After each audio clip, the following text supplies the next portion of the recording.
केंद्रीय गृहमंत्री अमित शहा आज नांदेड जिल्ह्याच्या दौऱ्यावर आहेत। दुपारी 2 वाजता शहरातील नवा मोंढा भागात त्यांची शंखनाद सभा पार पडणार आहे।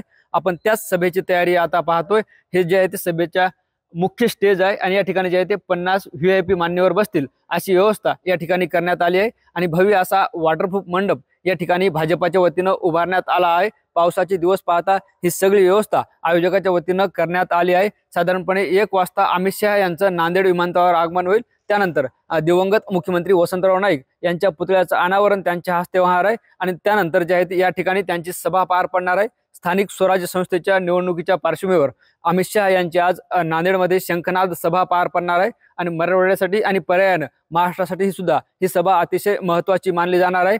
भाजपाचे खासदार अशोक चव्हाण यांनी या सभेसाठी जे आहे ते मोठं शक्ती प्रदर्शन केल्याचं चित्र आपल्याला पाहायला मिळतं आणि अमित शहा यांच्या सोबत जे आहे ते राज्याचे मुख्यमंत्री देवेंद्र फडणवीस, प्रदेशाध्यक्ष चंद्रशेखर बावनकुळे, रवींद्र चव्हाण, मंत्री पंकजा मुंडे, नांदेडचे पालकमंत्री अतुल सावे, मंत्री मेघना बोर्डीकर यांच्यासह इतर मंत्री, आमदार, खासदार यांची सुद्धा मोठी उपस्थिती राहणार आहे। आणि अमित शहा नांदेडच्या सभेतून काय बोलतात, स्थानिक स्वराज्य संस्थेचा रणसिंग या सभेतून फुंकतात का, हेही पाहणं महत्त्वाचं ठरणार आहे। ज्ञानेश्वर लोंढे, TV9 मराठी, नांदेड।